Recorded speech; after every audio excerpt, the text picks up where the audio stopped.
Cuando abrí la puerta del garaje y vi el viejo Ford Fiesta 2010, azul y ya descolorido por el tiempo, sentí que mi corazón se hundía.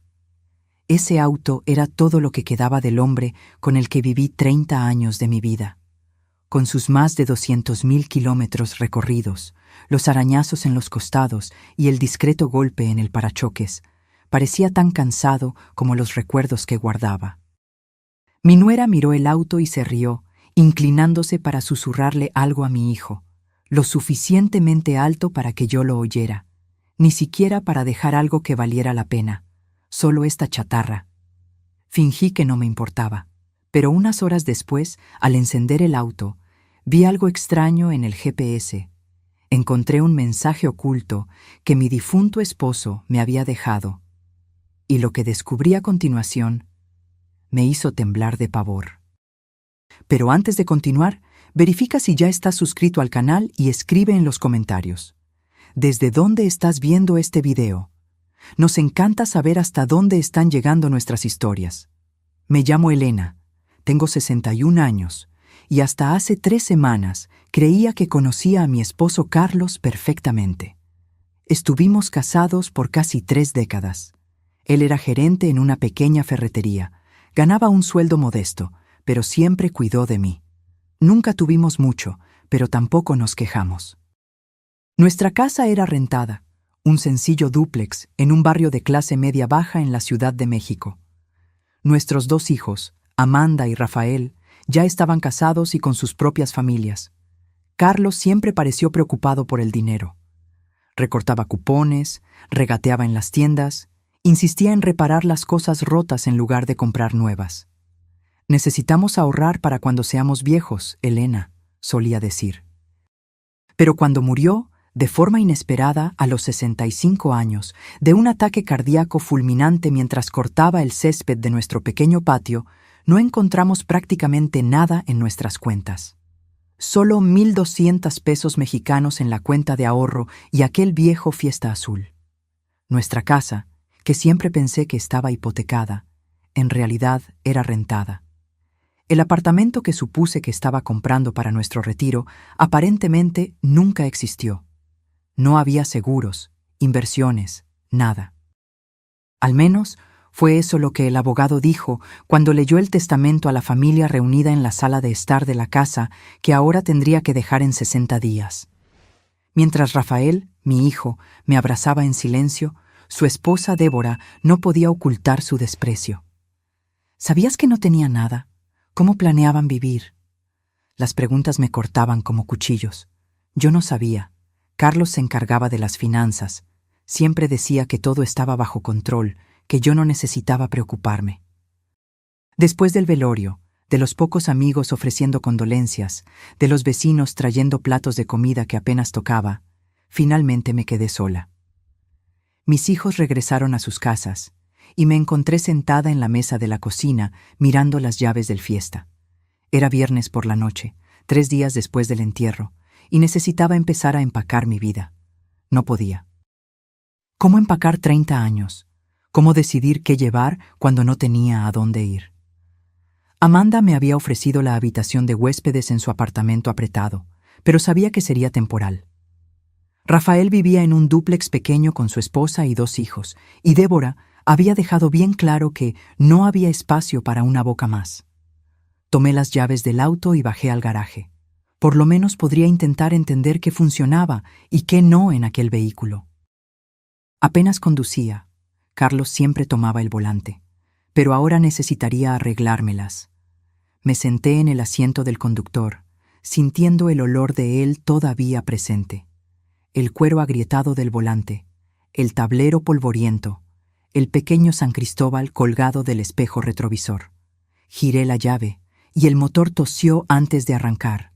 La radio se encendió automáticamente, tocando una canción antigua que solíamos bailar. La apagué rápidamente, incapaz de soportar aquel recuerdo.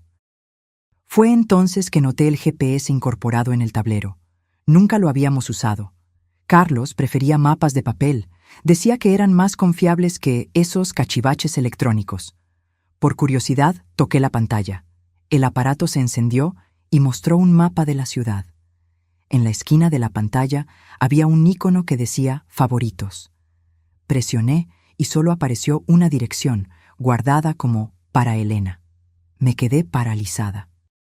Carlos nunca había mencionado haber programado algo en el GPS, mucho menos algo con mi nombre. Mi dedo tembló sobre el botón Iniciar navegación. Miré el reloj. 8:13 p.m. Era tarde para salir, pero ¿qué tenía que perder? No podría dormir de todas formas. Cualquier cosa sería mejor que quedarme sentada sola en aquella casa que pronto no sería más mía. Apreté el botón y el GPS comenzó a guiarme. En 200 metros, gire a la derecha. La voz mecánica resonó por el auto silencioso. Salí del garaje cautelosamente, las manos temblorosas en el volante. Hacía años que no conducía sola, especialmente de noche. Las calles estaban relativamente vacías mientras seguía las instrucciones. 20 minutos después, me di cuenta de que estábamos saliendo de la ciudad en dirección a una zona más rural. Continúe en la carretera por 7 kilómetros, instruyó el GPS. ¿Qué podría querer mostrarme Carlos tan lejos de casa? La carretera se puso más oscura, con pocas casas y muchos árboles. Empecé a sentirme ansiosa. ¿Y si solo era un error? ¿Y si Carlos había programado esto para otra persona? ¿Por qué nunca había mencionado este lugar? En 300 metros, gire a la derecha en camino no pavimentado. Dudé, pero obedecí. El Fiesta traqueteó en el camino de tierra, los faros iluminando una senda estrecha entre árboles densos. Mi ansiedad aumentó. Tal vez esto era una pésima idea. Llegó a su destino, anunció el GPS. Detuve el auto y miré alrededor. No había nada más que oscuridad y árboles. Ninguna casa, ninguna construcción visible. Solo un pequeño claro y lo que parecía ser el inicio de un sendero. Apagué el motor, pero dejé los faros encendidos, iluminando el camino por delante. Salí del auto con la linterna del celular en mano. El aire de la noche estaba fresco, y el silencio era interrumpido solo por el sonido distante de grillos. El sendero frente a mí era estrecho pero bien definido, como si alguien lo recorriera con frecuencia. «Carlos, ¿qué querías mostrarme aquí?», murmuré a la oscuridad. Con el corazón acelerado, comencé a caminar por el sendero. Después de unos 100 metros, la vegetación se abrió en otro claro más pequeño. En el centro había una pequeña cabaña de madera, simple pero bien conservada. Una luz tenue brillaba a través de una ventana. Me acerqué lentamente, sorprendida y confundida. Nunca supe que Carlos poseyera ninguna propiedad además de nuestra casa rentada. ¿Cómo tendría una cabaña? ¿Por qué nunca me lo dijo? En la puerta de la cabaña había un sobre plastificado pegado a la madera. Cuando me acerqué, vi mi nombre escrito con la caligrafía inconfundible de Carlos. Con dedos temblorosos, abrí el sobre y saqué una carta y una llave. «Mi querida Elena», comenzaba la carta. «Si estás leyendo esto, significa que ya no estoy contigo y que encontraste mi último regalo. Sé que debes estar confundida y tal vez hasta enojada conmigo ahora, pero te pido que entres y veas lo que preparé para ti durante todos estos años». Me quedé inmóvil ante la puerta de la cabaña, releyendo el primer párrafo de la carta a la luz tenue de la linterna del celular. La caligrafía de Carlos, tan familiar y ahora tan dolorosa de ver, parecía saltar del papel. Respiré hondo y continué leyendo. «Durante toda nuestra vida juntos, mi mayor miedo siempre fue dejarte desamparada. Mientras yo estuviera vivo, podría trabajar, podría cuidar de ti. Pero, ¿y después? El mundo no es amable con viudas mayores sin recursos, Helena. Entonces comencé un plan, hace muchos años, cuando aún éramos jóvenes y esperabas a Amanda. Nuestros hijos piensan que fui un fracasado financiero, que desperdicié nuestra vida con un trabajo mediocre, que no conseguí ni siquiera comprar nuestra propia casa. Dejé que pensaran eso. Dejé que todos pensaran eso. A veces dejé incluso que tú pensaras eso, y por eso pido perdón. Pero era necesario. Todos aquellos turnos extras, los fines de semana trabajando, los viajes de negocios mensuales que yo decía que eran para ver proveedores. Yo estaba construyendo algo para ti, algo que nadie podría tomar, algo solo nuestro. Mis manos temblaban tanto que casi no podía sostener la carta. ¿Qué estaba diciendo Carlos? ¿Qué vida paralela había llevado sin que yo lo supiera? Con la llave en mano, abrí la cerradura de la puerta de la cabaña. Se abrió con un leve chirrido, revelando un interior sorprendentemente acogedor. No era grande, tal vez unos 30 metros cuadrados, pero estaba impecablemente limpia y organizada. Una pequeña sala con un sofá simple, una mesa de madera con 2 sillas, una cocineta básica en la esquina. Había una puerta que presumiblemente llevaba a un dormitorio. En la pared opuesta a la puerta vi una fotografía enmarcada. Era nuestra, del día de nuestra boda. Yo con mi simple vestido blanco que mi madre había cosido, Carlos con su único traje, ambos radiantes de felicidad. Al lado, más fotografías. Amanda naciendo, Rafael dando sus primeros pasos, nuestras escasas vacaciones en la playa, nuestro aniversario de 25 años. En el centro de la mesa había otro sobre, más grande que el primero. Me acerqué lentamente y me senté, sintiendo el peso de los últimos días presionando mis hombros. Abrí el sobre con cuidado. Dentro había documentos, muchos documentos. El primero era la escritura de la cabaña, a nombre de Carlos y el mío.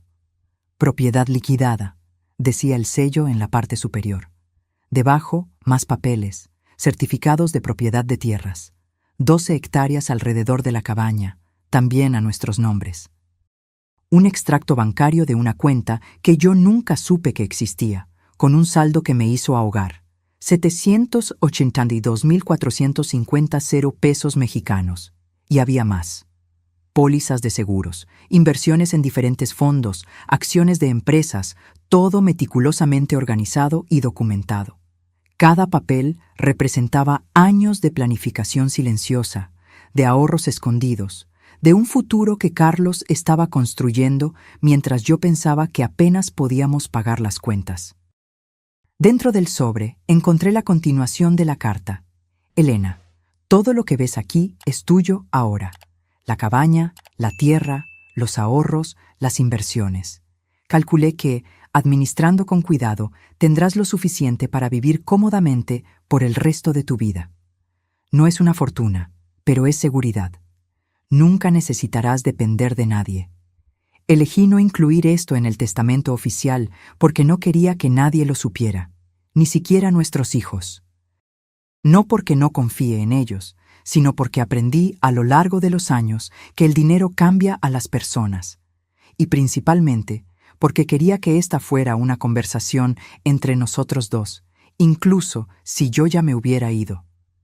Debes estar preguntándote por qué mantuve todo esto en secreto. ¿Por qué viví como si fuéramos casi pobres cuando teníamos todo esto guardado? La verdad es que vi a muchos amigos perderlo todo por ostentar un poco de éxito. Vi a familias mendigando préstamos, a parientes distantes apareciendo con peticiones, a emprendimientos fracasados porque alguien creía que les sobraba el dinero. Decidí, entonces, vivir por debajo de nuestras posibilidades. Guardar cada centavo extra. Invertí en tierras cuando eran baratas, en acciones de empresas sólidas. Hice todo esto poco a poco, con paciencia, sin alardes. En el cajón de la mesa encontrarás el contacto del señor Augusto, un abogado que me ayudó a organizar todo esto. Él está al tanto de la situación y te ayudará a transferir todo oficialmente a tu nombre. Confío en él completamente. Abrí el cajón mencionado, y de hecho, allí estaba una tarjeta con el nombre y teléfono de un abogado. También había una pequeña caja de madera. La abrí y encontré otro trozo de papel, con una lista de contraseñas. Cuentas de banco, caja fuerte, alarmas. Volví a la carta que continuaba. Tal vez estés molesta conmigo por haber mantenido este secreto. Lo entiendo. Pero quiero que sepas que cada día en que parecía que yo estaba siendo excesivamente económico o preocupado por el dinero, Estaba pensando en ahora, en este momento en que estarías sola y necesitarías mantenerte.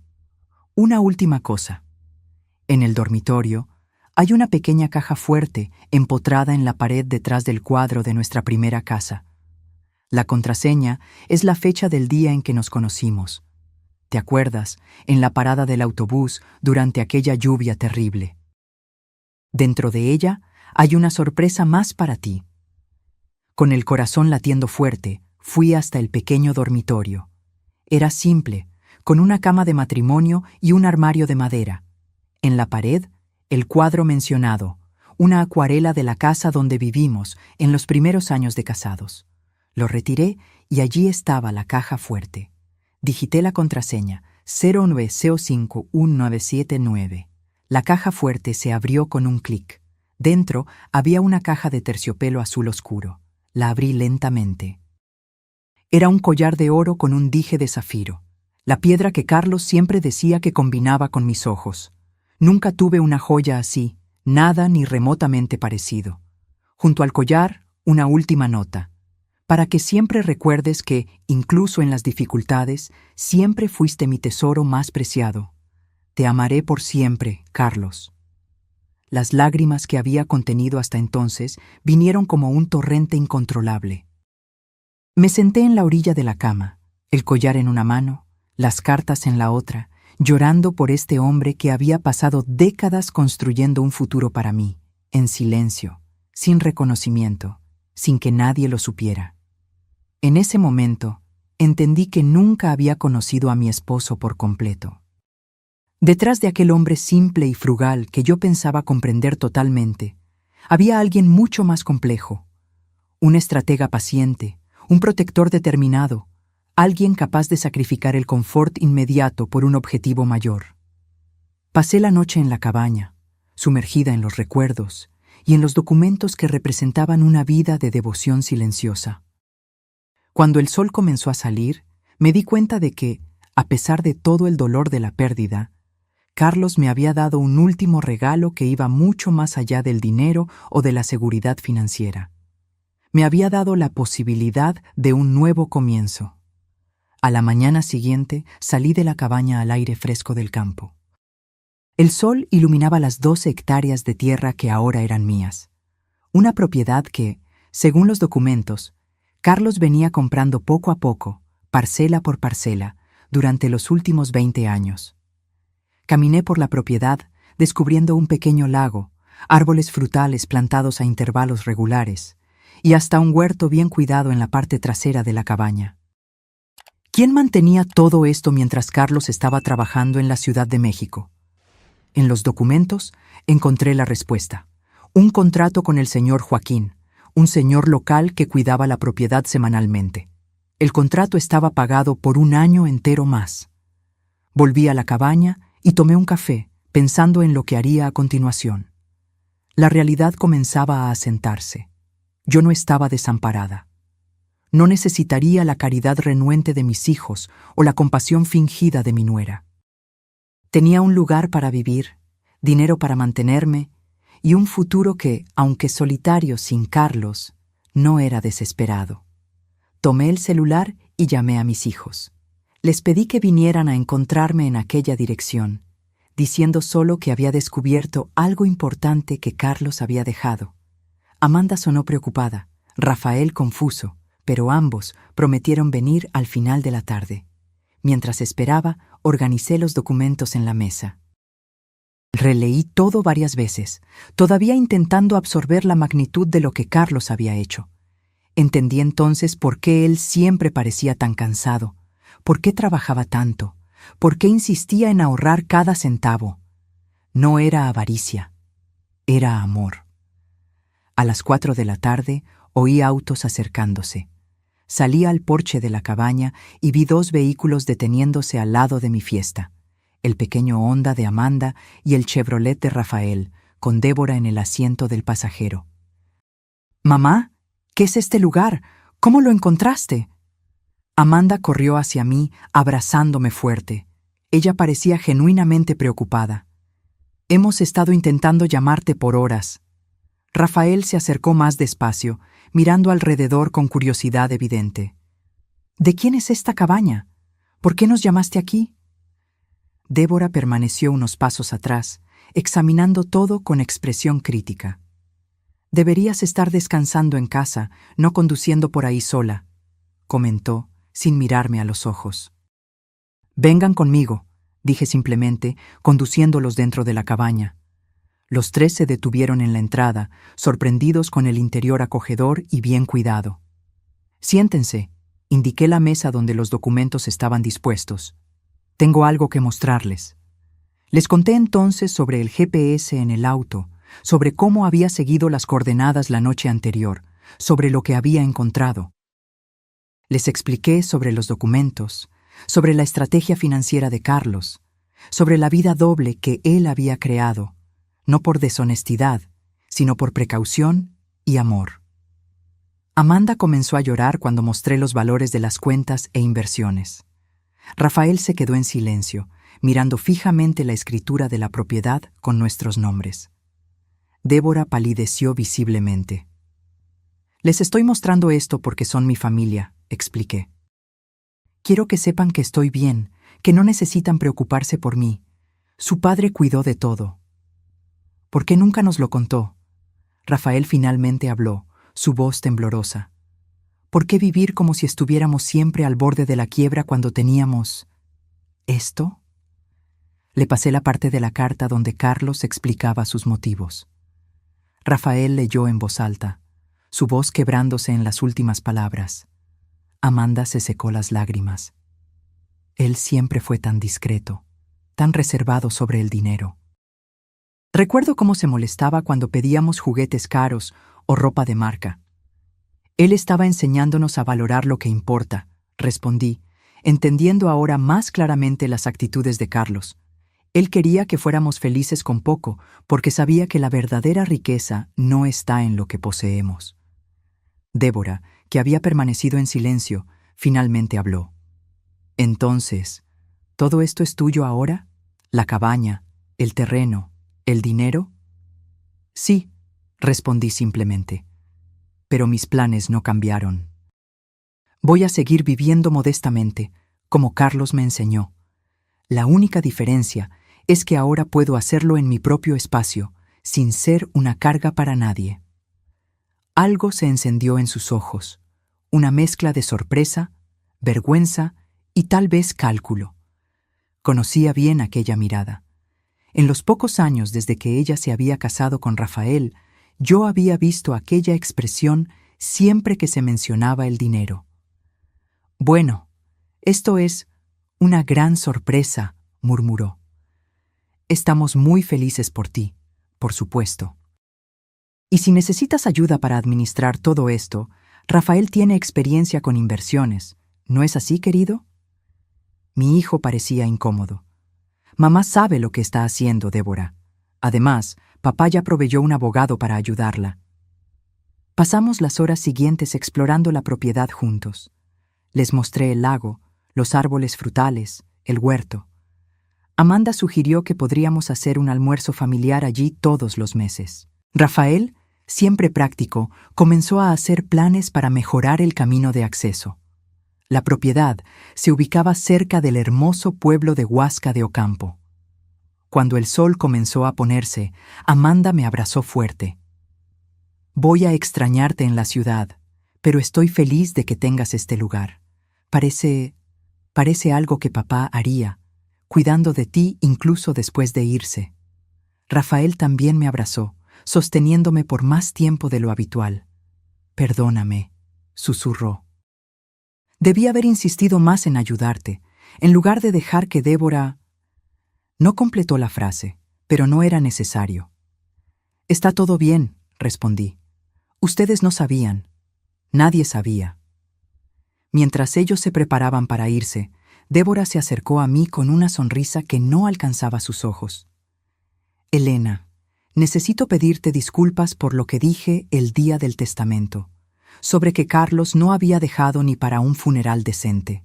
Fue cruel y equivocado. La miré, viendo no solo la falsedad de sus palabras, sino también algo más, el arrepentimiento no por la crueldad, sino por haber subestimado a mi esposo, por haber juzgado nuestra vida basada solo en lo que podía ver. No tienes que disculparte, Débora, respondí tranquilamente. En realidad, tenías razón. Carlos no dejó dinero para un funeral. Hizo algo mucho mejor, dejó recursos para que yo continuara viviendo. Ella abrió la boca para responder, pero no encontró palabras. Con un asentimiento rígido, se dirigió al auto de Rafael. Me quedé en el porche mientras los dos autos se alejaban por el camino de tierra, ahora iluminado por el último brillo del atardecer. El peso que había cargado en los días desde la muerte de Carlos, el miedo al futuro, la humillación de la aparente pobreza, la angustia de la dependencia, comenzaba lentamente a disiparse. Volví dentro de la cabaña y me senté nuevamente a la mesa, releyendo la carta de Carlos una vez más. A la luz suave de la lámpara, noté algo que había escapado a mi atención antes, una nota a pie de página en la última hoja. P.S. Siempre creí que el Fiesta es el auto perfecto para ti. Económico, confiable, discreto. Exactamente como nosotros dos siempre fuimos. Cuida de él como cuidaste de mí durante todos estos años. Sonreí entre lágrimas, entendiendo ahora que incluso el auto, viejo y sin valor, era parte del plan de Carlos. No era solo un vehículo, era el último eslabón en una cadena cuidadosamente forjada de protección y amor. Aquella noche dormí por primera vez en la cabaña, bajo el techo que Carlos había provisto, envuelta en la seguridad que él había construido meticulosamente a lo largo de décadas. El vacío de su ausencia aún dolía, pero ahora estaba permeado por algo nuevo, un profundo sentido de gratitud por el hombre que me había amado tan profundamente, al punto de planear incluso su propia ausencia. Una semana después del descubrimiento de la cabaña, yo ya había tomado una decisión. Aquel sería mi nuevo hogar. No solo porque era financieramente sensato, sino porque cada rincón de aquel lugar contenía un pedazo de Carlos, de su planificación, su dedicación, su amor.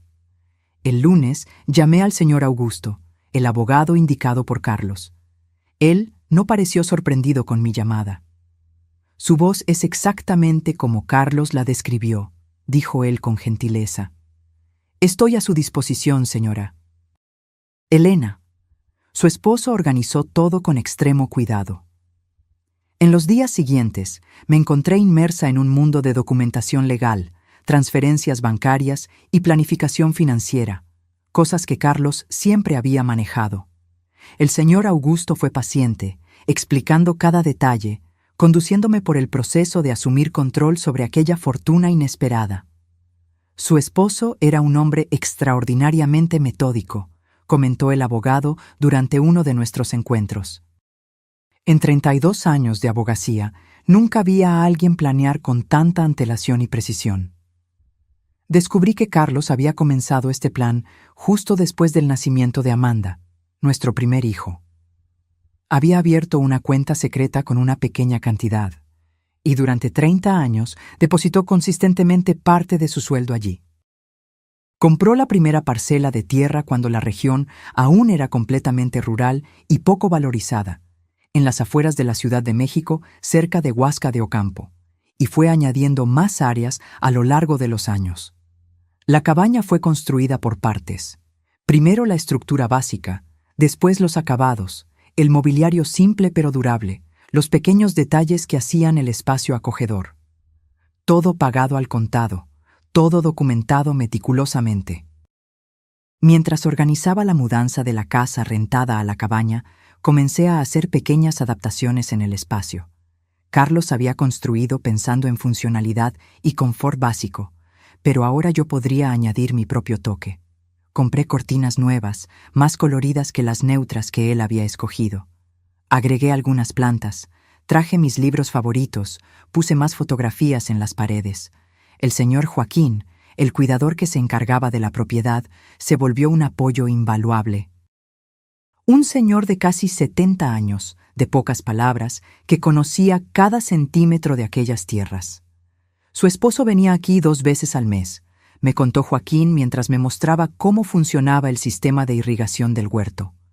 siempre los fines de semana que decía estar trabajando. Él mismo plantó cada uno de esos árboles frutales, ¿sabe? Decía que quería que usted tuviera frutas frescas todo el año.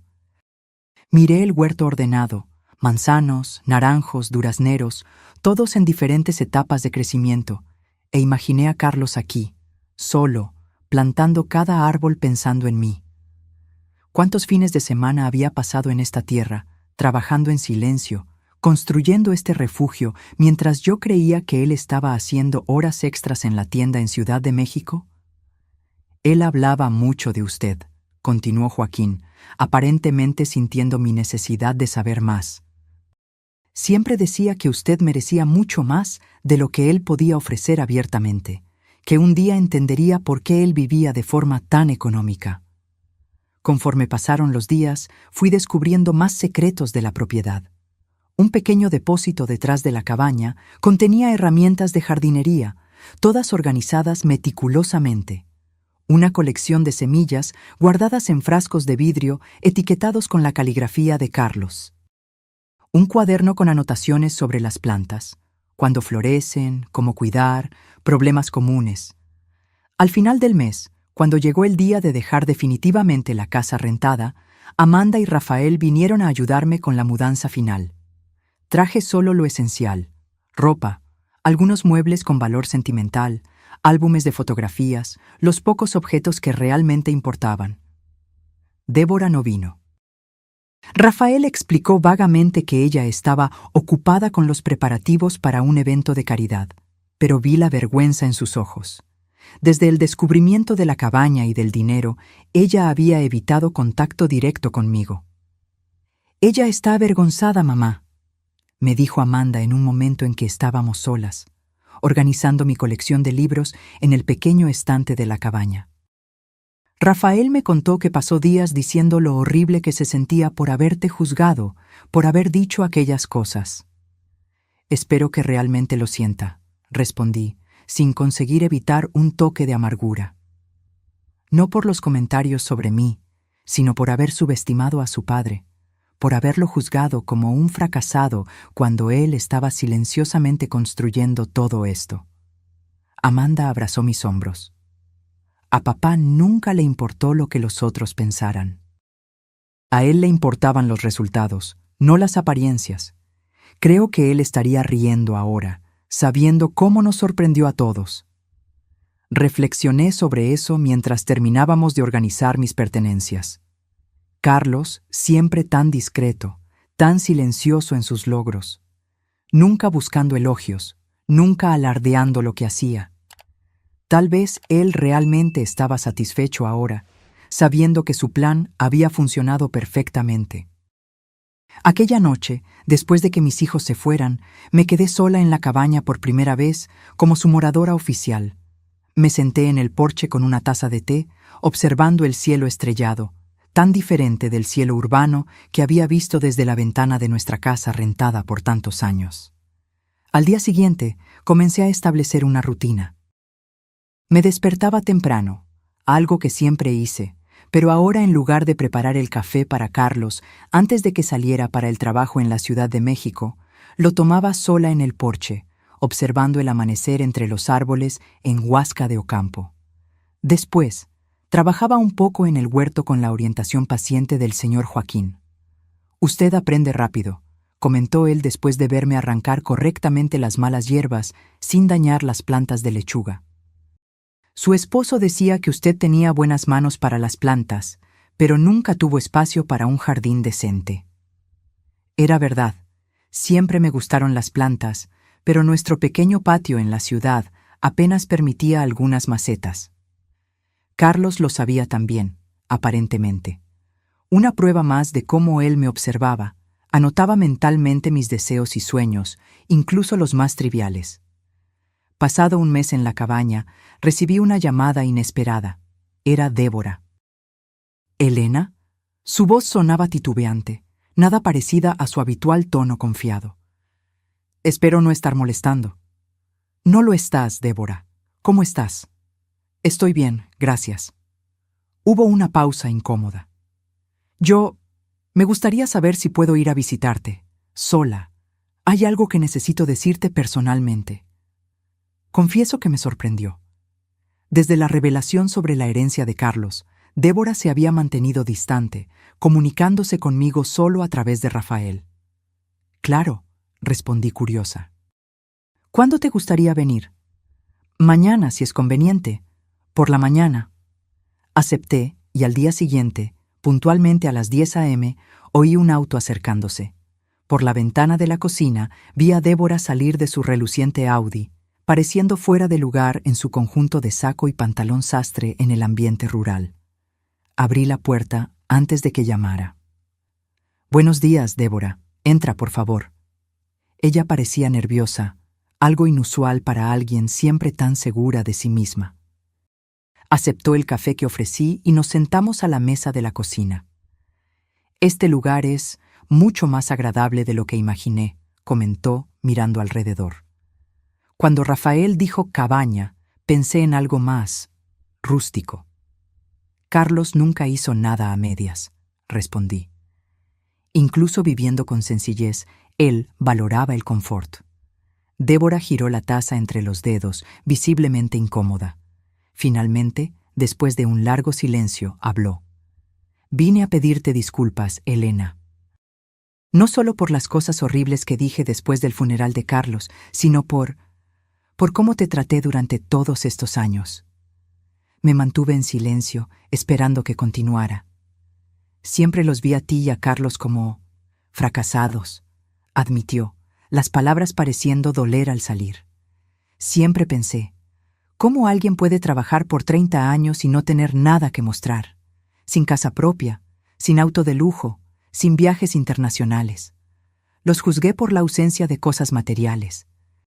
Ella miró por la ventana hacia el huerto en flor que se extendía más allá de la cabaña.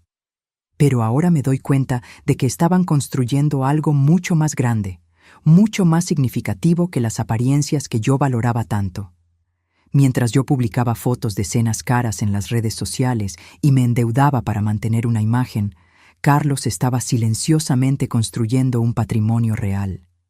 Su voz falló, y me di cuenta de que sus ojos estaban húmedos. «Rafael y yo estamos ahogados en deudas, Elena.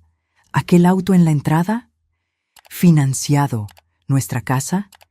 Hipotecada hasta el techo. Todo para mantener una imagen de éxito que no existe. Y lo más irónico, los consideré a ti y a Carlos un ejemplo de fracaso, cuando en realidad ustedes eran los que estaban haciendo todo bien». Me quedé en silencio, procesando aquella confesión inesperada. Parte de mí sentía una satisfacción amarga. La nuera que siempre me había mirado con condescendencia, ahora admitía su error. Pero otra parte de mí sentía compasión por la joven mujer claramente en conflicto frente a mí. «Débora, no necesitamos vivir en función del juicio ajeno», dije finalmente. Carlos entendió eso mucho antes que yo. A él no le importaba lo que los otros pensaran de nuestro estilo de vida, con tal de que estuviéramos seguros. ¿Cómo podías vivir así, sin importarte lo que los otros pensaban, sin desear más? Reflexioné sobre la pregunta. Era algo que yo misma había cuestionado en los primeros días después del descubrimiento de la cabaña. Yo confiaba en Carlos, respondí honestamente, y aprendí a encontrar alegría en las pequeñas cosas. Una cena simple juntos, un paseo en el parque, ver a nuestros hijos crecer. No necesitábamos mucho para ser felices. Nuestra conversación continuó por horas, más honesta y profunda que cualquier otra que hubiéramos tenido antes. Cuando Débora finalmente se preparó para irse, parecía diferente, más ligera tal vez, como si hubiera depositado una carga que había llevado por mucho tiempo. «Elena», dijo, ya en la puerta, ¿crees que podrías enseñarme un poco sobre jardinería? ¿Sobre cómo cultivar alimentos? Quiero intentar ahorrar, vivir más como ustedes vivían». Sonreí, sorprendida y conmovida por la petición. «Claro, Débora. Ven cuando quieras. Yo también estoy aprendiendo, pero podemos aprender juntas». En las semanas siguientes, para mi sorpresa, Débora comenzó a aparecer regularmente. Primero sola, después con Rafael y los niños. Poco a poco, La cabaña que Carlos había construido para mí comenzó a transformarse en un punto de encuentro familiar. Amanda traía a su esposo e hijo los fines de semana. A los niños les encantaba explorar la propiedad, jugar en el lago, recoger frutas directamente de los árboles. En una de esas visitas, Rafael me buscó mientras yo regaba las plantas del jardín. «Mamá, ¿puedo preguntarte algo? Algo en lo que he estado pensando desde que descubrimos todo esto». «Claro, hijo. ¿Nunca desconfiaste? En todos esos años, ¿nunca te diste cuenta de que papá estaba construyendo todo esto?» Puse la regadera y lo miré, considerando la pregunta. Hubo momentos, pequeños detalles que no tenían sentido, depósitos que desaparecían antes de ser registrados en las cuentas que yo veía, fines de semana de trabajo de los que volvía más cansado de lo que debería, a veces con tierra bajo las uñas a pesar de trabajar en una tienda, llamadas telefónicas que atendía en privado. Sonreí al recordar esos momentos. Creo que, en el fondo, yo sabía que había algo más, pero confiaba en él completamente. Si Carlos estaba escondiendo algo, yo creía que sería por un buen motivo. Rafael me miró con una expresión que mezclaba admiración y perplejidad. «Eso es extraordinario, mamá. Ese tipo de confianza. No sé si conseguiría hacer lo mismo. Tu padre me dio motivos para confiar en él durante 30 años de matrimonio», respondí. Él nunca me dio razón para dudar de su carácter o de su amor. Y al final, él probó que merecía cada gramo de esa confianza.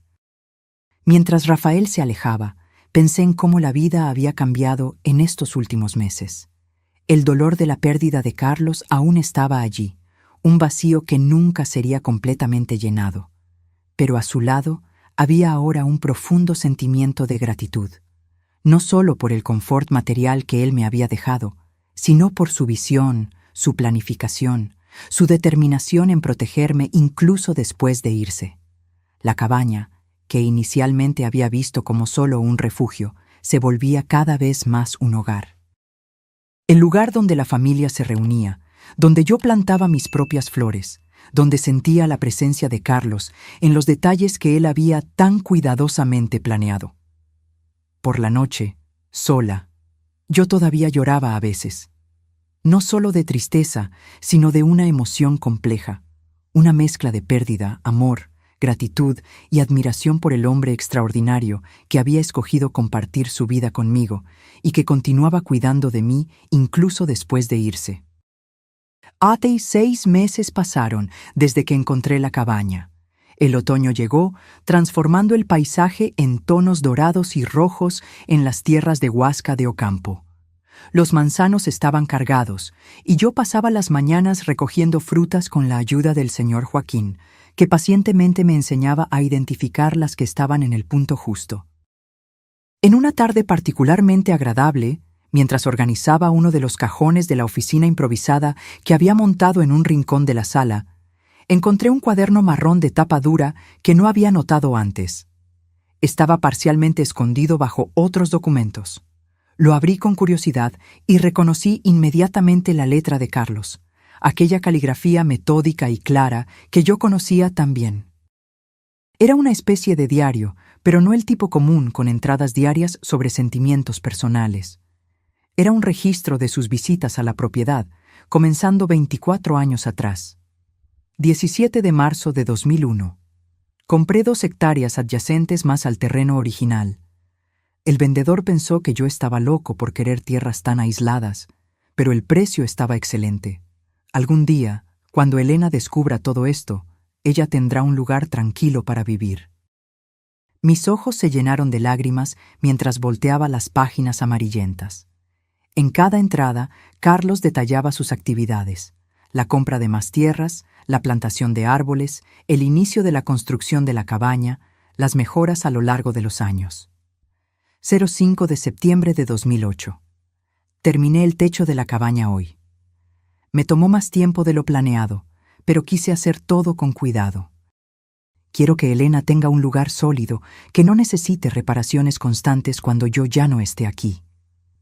La realidad de su planificación me golpeó con nueva fuerza.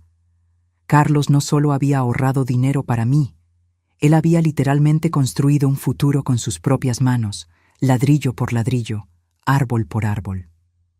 18 de julio de 2015. Planté durazneros hoy. A Elena siempre le gustaron los duraznos frescos, pero nunca pudimos tener un huerto en la ciudad. Calculé que estarán dando buenos frutos en unos 8 o 10 años. Espero estar vivo para verlos, pero si no lo estoy, espero que a ella le guste este regalo tardío. Me senté en la silla, el cuaderno abierto en mi regazo, imaginando a Carlos planeando plazos de maduración de árboles frutales, considerando un futuro en el que él no estaría presente. El pesimismo práctico de sus anotaciones contrastaba con el profundo optimismo del acto de plantar, crear algo que solo daría frutos años después. Continué leyendo, cada página revelando más del hombre con quien había compartido mi vida, pero que, aparentemente, yo nunca había conocido completamente. 02 de noviembre de 2019. El médico encontró algo en el examen. No le dije nada a Elena todavía. No quiero preocuparla sin necesidad. Pero si las sospechas se confirman, necesito acelerar los planes. La cabaña está prácticamente lista, pero aún hay detalles que quiero finalizar. El dinero está invertido de forma segura. Si sucede lo peor, ella estará protegida financieramente. Me congelé. 2019, 5 años antes de su ataque cardíaco. ¿Carlos sabía que estaba enfermo? ¿Por cuánto tiempo cargó ese peso solo? Volteé rápidamente las páginas, buscando más información. Las entradas se volvían más frecuentes, más urgentes. 15/01/2020. Confirmado, es un problema cardíaco grave. El médico recomendó cirugía, pero las chances no son buenas. Decidí no contarle a Elena por ahora. ¿Para qué? Ella solo se preocuparía, y no hay mucho que se pueda hacer aparte de lo que ya estamos haciendo. Estoy tomando los medicamentos, siguiendo la dieta. Mientras tanto, trabajo lo máximo que puedo aquí en la propiedad. Quiero dejar todo perfecto para ella. Una ola de choque recorrió mi cuerpo, rió mi... ¿Carlos había pasado los últimos 4 años de su vida sabiendo que estaba muriendo? Todos aquellos almuerzos ligeros que él insistía en comer, la caminata diaria que comenzó para mantenerse en forma, ¿eran parte de un régimen médico que él me escondía? Las últimas páginas del diario eran esporádicas, con entradas más breves, como si cada palabra exigiera esfuerzo. 07 de junio de 2023. Programé el GPS hoy. Parece una tontería, pero es importante que Elena encuentre este lugar cuando yo ya no esté aquí. Pensé en simplemente darle la dirección, pero ella merece la jornada del descubrimiento. Merece sentir lo que sentí todas las veces que vine para acá. La anticipación, la sensación de algo especial esperando al final del camino. La última entrada era de apenas algunas semanas antes de su muerte. 23 de marzo de 2024. Ya no tengo energía para trabajar en la propiedad como antes. Le pedí al Señor, Joaquín, que asuma más responsabilidades. Él aceptó, sin hacer preguntas, aunque sospecho que él lo sabe. Siento que mi tiempo se está acabando, pero estoy en paz. Hice lo que pude para garantizar que Elena esté bien. Todo lo que construí, planté, ahorré, todo fue por ella. Solo espero que ella entienda por qué mantuve el secreto. No era desconfianza, era amor. Quería protegerla no solo de la inseguridad financiera, sino también del dolor de verme disminuyendo poco a poco. Prefiero que ella me recuerde fuerte, incluso si eso significa irme sin aviso. Cerré el cuaderno, incapaz de contener las lágrimas. Carlos había enfrentado su muerte inminente con la misma aproximación metódica y pragmática con que conducía todo en su vida. Había planeado, calculado, preparado todo, no solo el aspecto financiero, sino incluso cómo yo descubriría su último regalo. Y él había escogido sufrir solo, cargar el conocimiento de su enfermedad en silencio, para ahorrarme el dolor prolongado de verlo languidecer. No sabía si debía sentir gratitud por esta última protección o dolor por haber sido privada de la oportunidad de despedirme adecuadamente, de hacer sus últimos años más confortables, de decir todas las cosas que quedaron por decir. Aquella noche llamé a mis hijos. Necesitaba compartir este descubrimiento con ellos. Necesitaba que alguien más supiera la verdadera historia del hombre extraordinario que había sido su padre. Amanda lloró al teléfono. Rafael permaneció en silencio por largos momentos antes de decir, con la voz embargada, «Él fue más fuerte de lo que cualquiera de nosotros imaginaba». Al día siguiente, le pedí al señor Joaquín que viniera a conversar conmigo. Cuando se sentó a la mesa de la cocina, puse el diario frente a él. «Usted sabía sobre la enfermedad de él, ¿verdad?». El viejo cuidador asintió lentamente. Su esposo me hizo prometer que no le contaría a nadie. Dijo que era mejor así. ¿Por cuánto tiempo lo supo? Casi 5 años, por lo que entendí. En el último año, él apenas conseguía trabajar. Venía hasta aquí y se quedaba sentado en aquel banco cerca del lago, mirando todo lo que había construido. A veces me pedía que hiciera pequeños ajustes, un clavo aquí, una tabla allá. Otras veces solo se quedaba en silencio, como si estuviera despidiéndose. Imaginé a Carlos sentado solo a la orilla del lago, contemplando la propiedad que había creado para mí, consciente de que su tiempo se estaba acabando, pero determinado a completar su misión autoimpuesta. ¿Por qué cree que él nunca me contó? ¿Sobre la propiedad? ¿Sobre la enfermedad? Joaquín reflexionó antes de responder, sus manos callosas descansando sobre la mesa. Su esposo era un hombre reservado, doña Elena. No hablaba mucho, pero cuando hablaba de usted, sus ojos brillaban. Él me dijo una vez que la mayor alegría de él era verla feliz, despreocupada. Creo que él no quería que usted cargara el peso del conocimiento, ni sobre la enfermedad de él, ni sobre los sacrificios que hizo para construir todo esto. Sacrificios. La palabra resonó en mi mente. ¿Cuántos fines de semana Carlos había pasado trabajando en esta tierra en lugar de descansar? ¿Cuántas horas extras en la tienda en Ciudad de México? ¿Cuántos pequeños lujos negados a sí mismo para ahorrar algunos pesos más? Todo para construir este refugio que yo ahora llamaba hogar en Huasca de Ocampo. Aquella tarde, caminé hasta el lago y me senté en el mismo banco que Joaquín había mencionado. El sol de otoño se reflejaba en el agua, creando patrones dorados en la superficie. Los árboles alrededor, muchos plantados por las propias manos de Carlos, se mecían suavemente con la brisa. Yo habría compartido esta carga contigo, susurré al aire, como si él pudiera oírme. Pero entiendo por qué escogiste cargarla solo. Era quien tú eras, el protector, el proveedor, siempre pensando en mí antes que en ti mismo. En los días siguientes, encontré un nuevo propósito. Comencé a registrar mi propia versión de la historia en un cuaderno similar al de Carlos. No solo para mí, sino para mis hijos, mis nietos, para quien viniera después. Quería que conocieran al verdadero Carlos, no solo al hombre quieto y frugal que parecía haber dejado poco para su familia, sino al visionario paciente que había construido un legado de amor a lo largo de décadas. Y a medida que el otoño daba lugar al invierno, encontré una paz que no esperaba.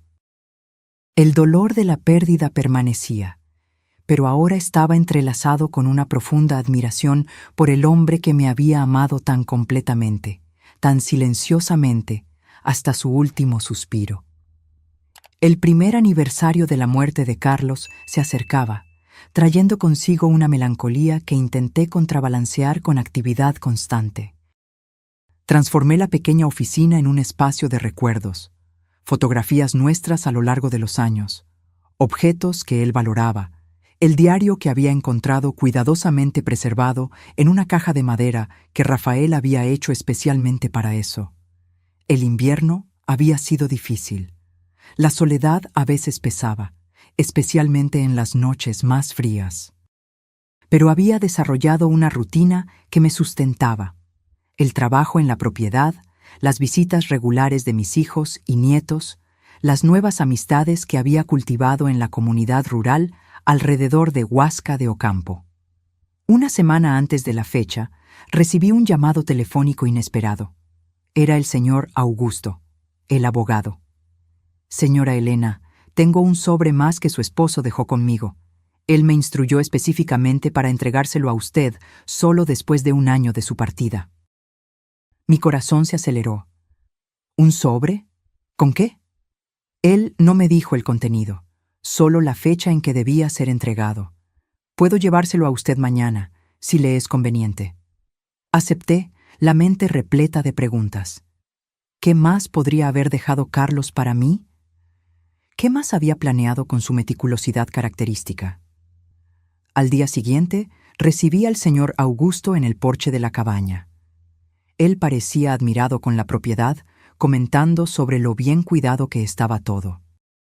Su esposo hablaba de este lugar con tanto orgullo, dijo él, aceptando una taza de café. En las pocas veces en que nos encontramos aquí, él mostraba cada detalle como si fuera un tesoro.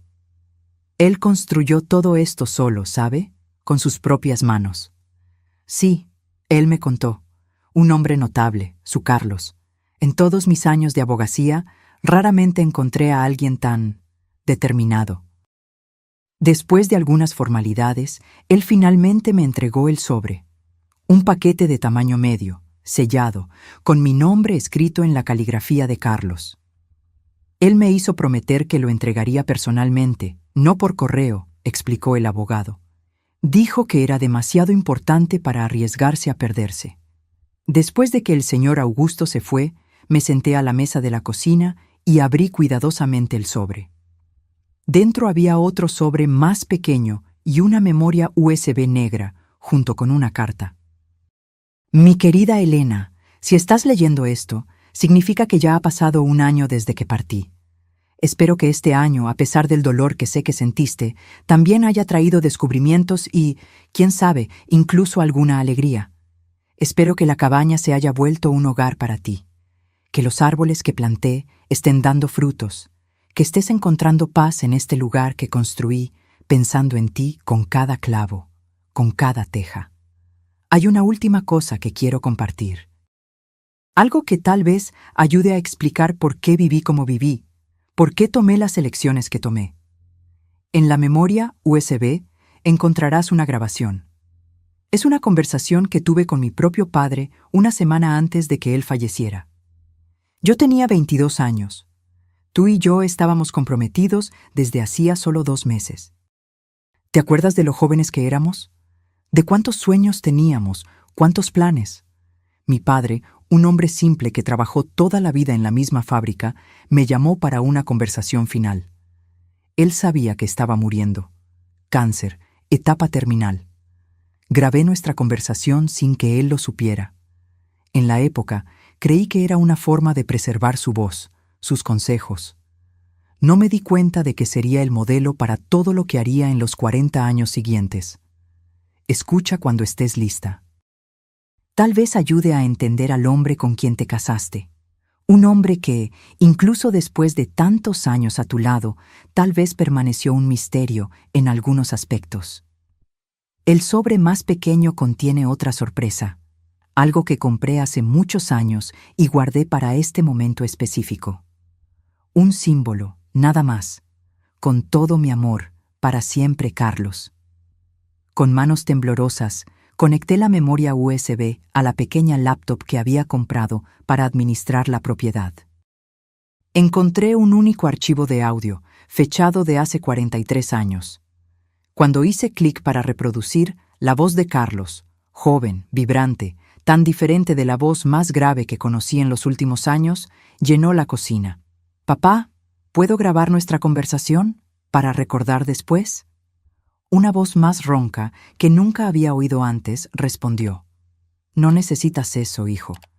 Lo que tengo para decir es simple, no lo vas a olvidar. Aún así, me gustaría tener tu voz conmigo». Un suspiro. «Entonces está bien. ¿Qué quieres saber?» «Me llamaste para conversar. Dijiste que tenías algo importante para decirme antes de...» antes de que yo muera. Puedes decirlo, hijo. Es la verdad. No hay por qué esconderla. Hubo una pausa, y entonces la voz del padre de Carlos continuó, más suave. Te vas a casar pronto, con una buena muchacha. Estoy feliz por eso, aunque no esté aquí para verlo. Quiero darte un consejo, el único que realmente importa. El mismo que mi padre me dio, y el padre de él antes de eso. Otra pausa, más larga. El valor de un hombre no está en lo que posee, sino en lo que protege. ¿Entiendes lo que quiero decir? No es el tamaño de la casa lo que importa. Es si mantiene a tu familia seca cuando llueve. No es el modelo del auto. Es si lleva a tu familia con seguridad a donde necesita ir. Lágrimas escurrían por mi rostro mientras oía al hombre que nunca conocí articular la filosofía que había definido la vida de Carlos. Tu madre nunca tuvo joyas caras, nunca tuvo ropa de marca, pero nunca faltó comida en nuestra mesa. Nunca tuvimos que escoger entre medicina y renta, nunca tuvimos que rogar por ayuda. Eso es dignidad, hijo. Eso es lo que un hombre debe ofrecer a su familia, no lujo, sino seguridad. No apariencia, sino substancia. La voz del padre de Carlos falló un poco y oí el sonido de un vaso siendo colocado sobre una mesa. Veo a jóvenes hoy comprando autos que no pueden pagar, casas que los esclavizan con deudas, todo para impresionar a personas que no se importan con ellos. No seas así. Vive por debajo de tus posibilidades, ahorra para el futuro, construye algo sólido, aunque tome décadas. Sé la roca donde tu familia puede apoyarse cuando la tormenta venga. Y la tormenta siempre viene, hijo, siempre viene. La grabación continuó por unos minutos más. Consejos prácticos sobre dinero, sobre trabajo, sobre familia. Cuando terminó, me quedé sentada en silencio, absorbiendo la profundidad de lo que había oído. Finalmente, abrí el sobre más pequeño. Dentro había una llave antigua prendida a un cordón simple junto con una nota. Esta es la llave de la casa donde nací. La casa ya no existe. Fue demolida hace décadas para dar lugar a un supermercado. Pero guardé la llave como recuerdo de lo que mi padre me enseñó. Ahora es tuya. No porque abra cualquier puerta, sino porque representa lo que intenté ser para ti. Un refugio seguro, una protección confiable, un puerto en medio de la tormenta. Fuiste mi mayor tesoro, Elena. Cada sacrificio, cada hora extra, cada pequeño lujo que renuncié, todo valió la pena por saber que estarías protegida incluso después de que yo me fuera. Me puse el cordón alrededor del cuello, la llave antigua reposando contra mi corazón. Era pesada, sustancial, como el amor que Carlos había demostrado silenciosamente por tantos años. Aquella noche, me senté en el porche y escribí en mi propio diario, una práctica que había adoptado desde que encontré el de Carlos. Hoy, un año después de su partida, finalmente entendí completamente al hombre con quien me casé. Carlos vivió según un código de valores que ya no es común en nuestro mundo obsesionado por las apariencias. Él valoraba seguridad por encima de confort, substancia por encima de estilo, protección por encima de ostentación. En un mundo que mide el éxito por lo que exhibes, él midió el suyo por lo que consiguió proteger, principalmente a mí. Su legado no son solo los árboles que plantó o el dinero que guardó, sino el ejemplo de amor que demostró. Un amor que no necesita focos, que no busca aplausos, que se expresa a través de actos silenciosos de devoción constante. Llevo esa lección conmigo ahora. Y mientras el mundo allá afuera continúa corriendo tras lo más nuevo, lo más brillante, lo más impresionante, encuentro paz sabiendo que fui amada de la forma más verdadera posible, no con palabras grandiosas o gestos espectaculares, sino con una vida entera de pequeñas decisiones hechas pensando en mí. La primavera trajo nueva vida a la propiedad en Huasca de Ocampo. Los durazneros que Carlos había plantado casi 10 años antes florecieron abundantemente, prometiendo una cosecha generosa en los meses siguientes. Alrededor de la cabaña planté flores coloridas, algo que Carlos, siempre práctico, no había priorizado, pero que yo sabía que él apreciaría por hacerme feliz. En una mañana soleada de abril, recibí una visita inesperada. Un auto que no reconocí se detuvo al inicio del sendero que llevaba a la cabaña. Un hombre de mediana edad salió, mirando alrededor con curiosidad evidente. ¿Puedo ayudarlo?, pregunté desde el porche, cautelosa con visitantes desconocidos. El hombre sonrió, retirándose los lentes de sol. Señora Elena, mi nombre es Ricardo Méndez. No sé si Carlos alguna vez mencionó mi nombre. Fruncí el ceño, intentando recordar. No lo recuerdo. ¿Era amigo de mi esposo? Colega de trabajo, en realidad. No en la ferretería, sino... Bueno, es sobre eso que vine a conversar. ¿Puedo tener unos minutos de su tiempo? Intrigada, lo invité a entrar. Servimos café en el porche, aprovechando el clima agradable. Ricardo parecía incómodo, inseguro sobre cómo empezar. Señora Elena, trabajo para una empresa de inversiones inmobiliarias. Me enteré de su pérdida solo recientemente, y creí que tal vez Carlos no tuvo tiempo de explicar todo sobre los negocios que hacíamos juntos. Sentí una ola de confusión. ¿Negocios? Carlos trabajaba en la ferretería. Era gerente allí por casi 30 años en la Ciudad de México.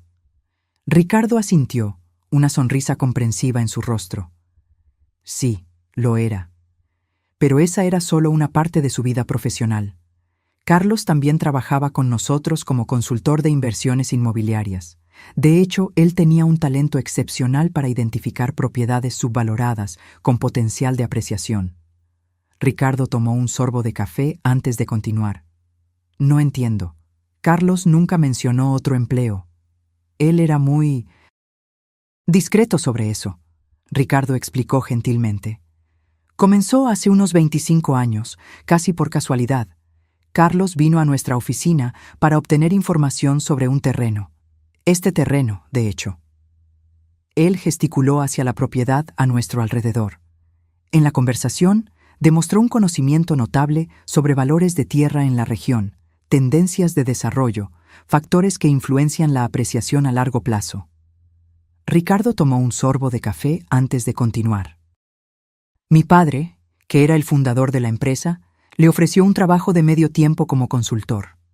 Carlos se rehusó inicialmente, pero mi padre insistió en al menos pagar por sus opiniones sobre algunos terrenos que estábamos considerando. Fue así que comenzó. Yo estaba aturdida. ¿Me está diciendo que Carlos tenía un segundo empleo secreto durante todos esos años? No exactamente un empleo regular. Él nos ayudaba a evaluar propiedades, principalmente en áreas rurales como esta, alrededor de Huasca de Ocampo. A veces, hacía esto remotamente, analizando datos y mapas. Otras veces, visitaba los lugares personalmente. Eran aquellos viajes de negocios mensuales para ver proveedores, me imagino. Carlos tenía una intuición natural para lo que funcionaría a largo plazo. Su especialidad eran inversiones de horizonte extendido, propiedades que no darían retorno inmediato, pero que se apreciarían significativamente en 15, 20 años. Recordé los viajes mensuales de Carlos, las horas extras los fines de semana. Todas las piezas comenzaban a encajar de una forma que nunca había imaginado. Él era pagado por esto, continuó Ricardo. Muy bien pagado, de hecho. Carlos insistía en recibir parte de su compensación en participaciones en las propiedades que ayudaba a identificar, en lugar de solo dinero. Con el tiempo, esto se acumuló substancialmente. ¿Qué exactamente quiere decir con substancialmente?, pregunté, mi voz casi un susurro. Ricardo abrió su maletín y retiró una carpeta de documentos. Este es el motivo de mi visita, de hecho.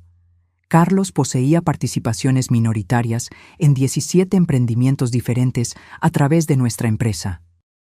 Centros comerciales, condominios residenciales, edificios comerciales, todos seleccionados con aquella mirada de largo plazo que era su marca registrada. Él empujó la carpeta en mi dirección. Estos son los documentos detallando esas participaciones, que ahora son suyas por derecho. Intentamos contactarla antes, pero solo recientemente descubrimos sobre esta propiedad. Con manos temblorosas, abrí la carpeta. Había contratos, extractos financieros, proyecciones de rendimientos. Números que hacían la cuenta bancaria que Carlos me había dejado parecer casi insignificante en comparación. La última evaluación total de esas participaciones, Ricardo dijo suavemente, es de aproximadamente 8.7 millones de pesos mexicanos. El mundo pareció girar a mi alrededor. Me apoyé en la silla, incapaz de hablar. Carlos nunca le contó, ¿verdad? Ricardo preguntó gentilmente. Moví la cabeza, las lágrimas comenzando a empañar mi visión. Nunca. Él me dejó esta propiedad, algo de dinero en cuentas e inversiones. Creí que era todo. Ricardo sonrió tristemente. Conociendo a Carlos, no estoy sorprendido. Él siempre fue extremadamente reservado sobre su riqueza. En la empresa, sabíamos que él vivía muy por debajo de sus posibilidades, pero respetábamos su privacidad. Él mencionó una vez que prefería construir patrimonio a exhibirlo. El valor de un hombre no está en lo que posee, sino en lo que protege, susurré, recordando las palabras del padre de Carlos en la grabación. Exactamente, Ricardo concordó, pareciendo impresionado. Él dijo eso algunas veces. Era casi un mantra para él. Miré nuevamente los documentos, intentando comprender la magnitud de lo que estaba viendo. Todos esos años, mientras ahorrábamos para comprar un sofá nuevo o pensábamos 2 veces antes de cenar fuera. Él estaba construyendo un imperio silencioso, Ricardo completó. No para ostentar, sino para garantizar su futuro. Carlos rehusó varios aumentos, ¿sabía? Prefería recibir en participaciones en los negocios. Decía que el dinero se gasta, pero las buenas inversiones crecen con el tiempo. En ese momento, recordé todas las veces en que Carlos había rehusado compras que podíamos haber hecho, de todas las veces en que él insistió en arreglar algo roto en lugar de reemplazarlo.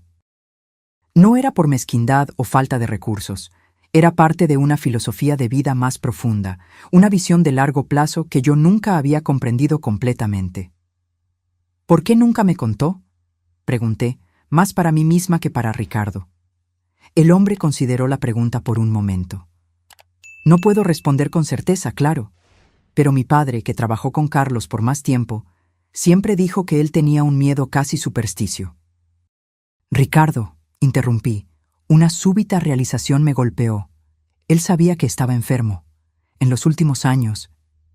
Sí, Ricardo confirmó con un suspiro. Él nos contó sobre su problema cardíaco hace unos 4 años. Fue cuando comenzó a organizar todo más meticulosamente, transfiriendo documentos a nombre de ustedes dos, garantizando que todas las participaciones estuvieran debidamente registradas. Él preparó todo, murmuré. Hasta el último detalle, Ricardo concordó. Incluso pidió que esperáramos algunos meses después de su partida antes de contactarla. Dijo que quería que usted tuviera tiempo para acostumbrarse a las primeras revelaciones antes de conocer el resto.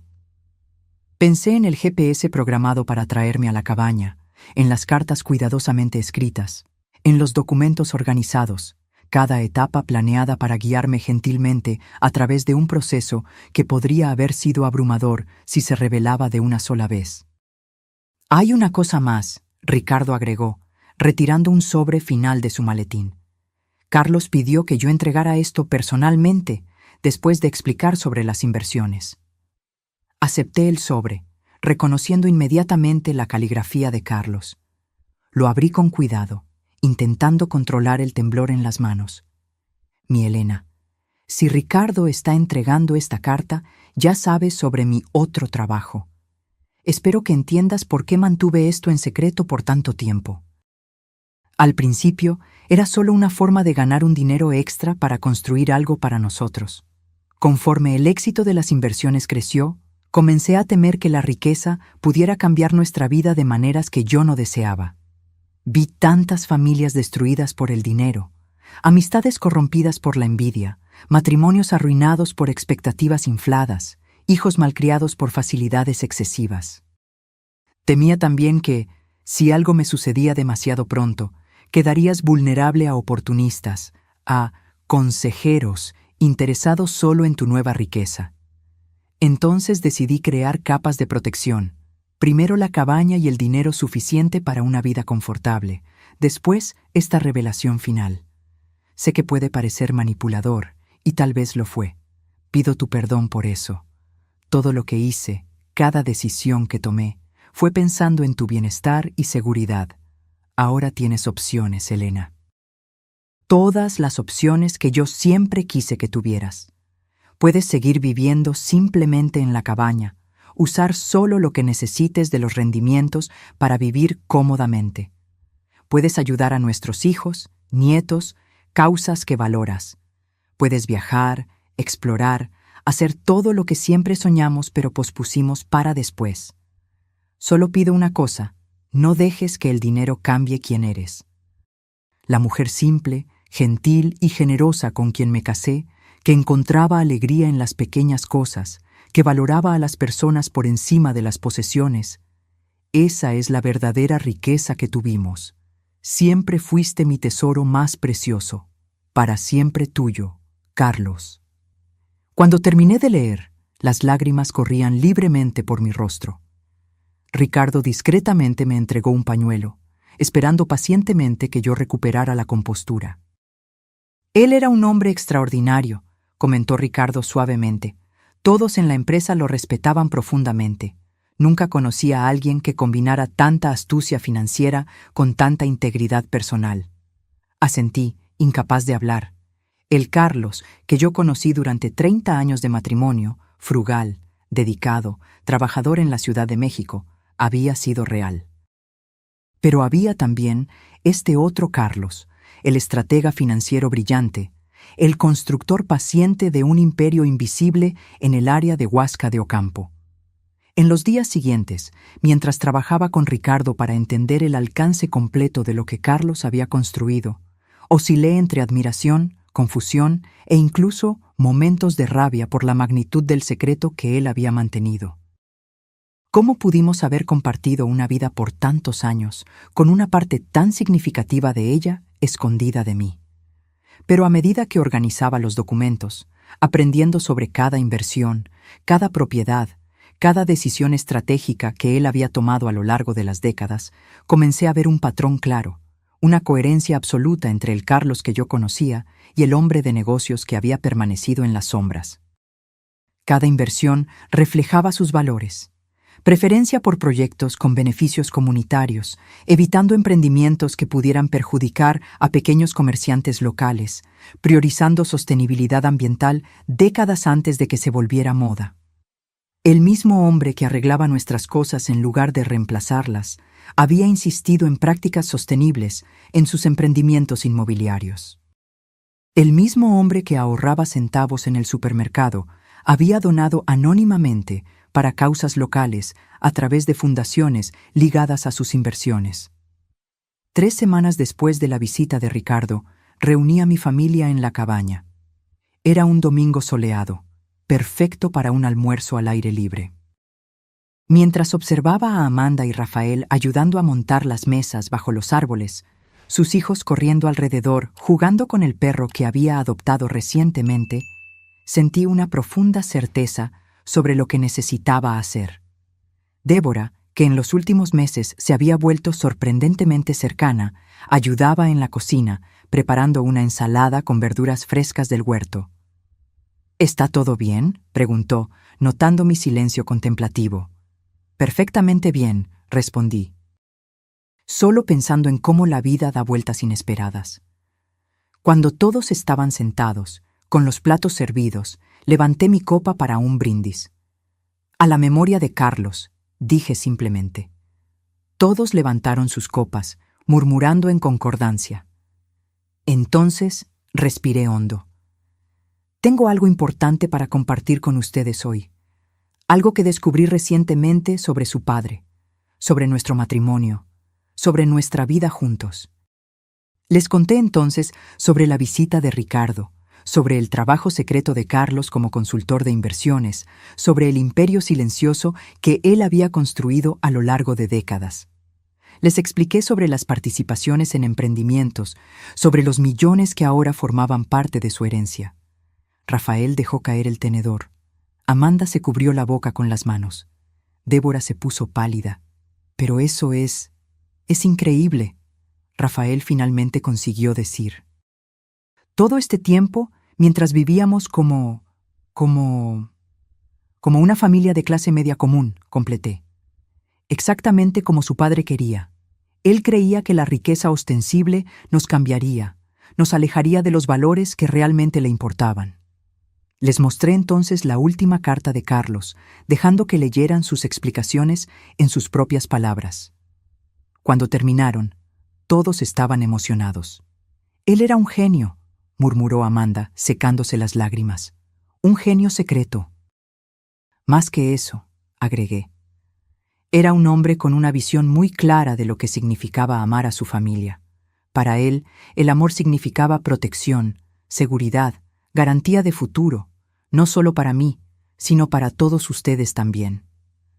Miré entonces a mis hijos, a mi nuera, a mis nietos, y es por eso que tomé algunas decisiones sobre qué hacer con esta herencia inesperada. Tomé una carpeta que había preparado y la puse sobre la mesa. Carlos construyó todo esto pensando en nuestra seguridad, en nuestro futuro. Siguiendo su ejemplo, estoy creando un fondo familiar. Cada uno de ustedes tendrá acceso a recursos suficientes para realizar sueños, comprar una casa mejor, invertir en educación, iniciar un negocio, lo que deseen. Pero la mayor parte permanecerá en un fideicomiso, administrado profesionalmente, para garantizar seguridad no solo para ustedes, sino para las próximas generaciones también. «Mamá, eso es extremadamente generoso», Rafael dijo, claramente emocionado. «No es generosidad, es continuidad», corregí gentilmente. «Solo estoy siguiendo el plan que su padre comenzó, construyendo sobre lo que él creó». Miré a Débora, que había permanecido inusualmente silenciosa. «Hay algo más». Rafael me contó sobre las dificultades financieras que enfrentan, las deudas acumuladas intentando mantener un estilo de vida más allá de sus posibilidades. Débora bajó los ojos, claramente avergonzada. Rafael sostuvo su mano en apoyo. «Esas deudas serán saldadas», continué, «pero con una condición, que ustedes participen en un programa de educación financiera. Carlos me enseñó, a través de sus acciones, el valor de vivir por debajo de nuestras posibilidades, de construir seguridad en lugar de apariencias. Quiero que ustedes aprendan esos principios también». Para mi sorpresa, Débora asintió con lágrimas en los ojos. Yo estaría muy agradecida. Pasé tanto tiempo juzgándolos, creyendo que sabíamos más, que éramos más exitosos, y todo este tiempo no es sobre quién tiene más, interrumpí suavemente. Es sobre cómo usamos lo que tenemos, sobre los valores que orientan nuestras elecciones. La comida continuó, la conversación naturalmente girando en torno a recuerdos de Carlos, de planes para el futuro, de sueños largamente pospuestos que ahora podrían volverse realidad. Observé a mi familia con un nuevo sentimiento de paz y propósito. Más tarde aquella noche, después de que todos se habían ido, caminé hasta el lago, el lugar favorito de Carlos en la propiedad, donde pasaba horas sentado en los últimos años de vida, contemplando todo lo que había construido. Me senté en el banco que él había colocado a la orilla del agua y saqué la llave antigua que llevaba constantemente en un cordón alrededor del cuello, la llave de la casa donde él había nacido, su símbolo de protección y seguridad. «Lo lograste, mi amor», susurré al aire nocturno. «Todo lo que planeaste, todo lo que construiste en silencio durante décadas, funcionó exactamente como querías. Estoy segura, nuestra familia está segura. Tu legado continuará por generaciones». Me quedé allí sentada hasta el atardecer, observando los colores reflejarse en el agua tranquila del lago. Pensé en la increíble jornada que había recorrido en el último año. de la viuda aparentemente desamparada, con solo un auto viejo como herencia a la guardiana de un imperio invisible, cuidadosamente construido a través de décadas de trabajo silencioso y planificación meticulosa. Pensé en los contrastes de la vida de Carlos, el gerente de la ferretería en la Ciudad de México, que secretamente era un consultor inmobiliario respetado en Huasca de Ocampo. El hombre que regateaba por centavos en el supermercado mientras administraba millones en inversiones. El esposo que mantenía secretos monumentales y aún así era absolutamente fiel en su compromiso de proteger y cuidar. En la semana siguiente, transferí una cantidad significativa a una fundación que crearía becas de estudio para jóvenes emprendedores, personas con la visión y paciencia que Carlos había demostrado, pero sin los recursos para realizar sus sueños. Establecí también un fondo para preservación ambiental en la región, garantizando que las áreas naturales alrededor de la propiedad permanecieran intactas por el desarrollo. La cabaña continuó siendo mi hogar. Incluso con todos los recursos ahora disponibles, no tenía deseo de mudarme a una mansión o condominio lujoso. Esta simple estructura de madera, construida por las manos del hombre que había amado, contenía más significado y valor para mí que cualquier palacio podría ofrecer. En lugar de eso, dirigí recursos para mejorar la comunidad alrededor de Huasca de Ocampo, apoyando la escuela local, ayudando a pavimentar el camino de acceso, financiando una pequeña clínica médica que serviría a las familias rurales de la región. Una tarde, cerca de 2 años después de la muerte de Carlos, recibí una carta inesperada. Era de una señora llamada Mariana, que se presentaba como la viuda de uno de los colegas de Carlos en la ferretería. «Su esposo salvó a nuestra familia», escribió. «Cuando mi Pedro enfermó de cáncer, hace 15 años, no teníamos seguro adecuado, no teníamos ahorros. Fue Carlos quien nos ayudó. Pagó tratamientos, medicamentos, incluso nuestra hipoteca durante meses. Siempre insistió que era solo un préstamo sin plazo, pero nunca aceptó un centavo de vuelta, incluso después de que Pedro se recuperó. Dijo que teníamos hijos que educar, que esa era mejor inversión que cualquier tasa de interés». La carta continuó, detallando otras instancias de generosidad silenciosa de Carlos. Pequeños préstamos a colegas en dificultades, asistencia anónima a familias en la comunidad, mentoría a jóvenes empleados. Me di cuenta entonces de que el patrón de vida doble de Carlos se extendía más allá de sus finanzas personales. Incluso con recursos limitados, al menos de lo que yo sabía en la época, él siempre encontraba maneras de ayudar a otros, siempre sin alarde, siempre insistiendo en la discreción. En las semanas siguientes, más cartas llegaron, de exempleados, de vecinos, de personas en la comunidad que habían sido tocadas por la generosidad silenciosa de Carlos a lo largo de los años. Historias que él nunca compartió conmigo, actos de bondad realizados silenciosamente mientras mantenía la apariencia de un hombre común con recursos limitados. En una tarde de domingo, exactamente 3 años después de su muerte, organicé una pequeña ceremonia en la propiedad. Invité a todos los que habían enviado cartas, junto con nuestra familia y amigos cercanos. En el centro del huerto plantamos un árbol en su memoria, un roble, fuerte y duradero como el legado que él había dejado.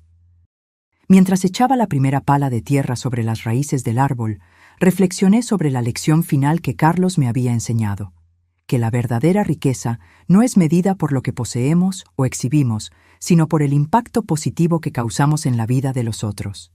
Que el valor real no está en las cuentas bancarias o propiedades, sino en la seguridad y bienestar que proporcionamos a aquellos que amamos. El viejo Ford Fiesta azul permanece en el garaje, incluso habiendo adquirido un auto más nuevo y seguro. Todavía lo conduzco ocasionalmente, recordando aquella noche fatídica en que seguí las coordenadas del GPS y descubrí el primero de muchos regalos que Carlos había dejado para mí. A veces pienso en lo que mi nuera dijo aquel día sombrío después del funeral, sobre que Carlos no había dejado ni para un funeral decente. Qué profundamente equivocada estaba, y cómo todos lo estábamos, de cierta forma. El hombre quieto y económico que conocíamos había dejado mucho más de lo que cualquiera podría imaginar, no solo en términos materiales, sino en lecciones de vida, en ejemplos de integridad, en demostraciones silenciosas de amor verdadero. En lugar de ostentar riqueza en vida, él escogió construir un legado que continuaría beneficiando a generaciones futuras. En lugar de buscar estatus y reconocimiento, se enfocó en proporcionar seguridad y oportunidades para aquellos que amaba.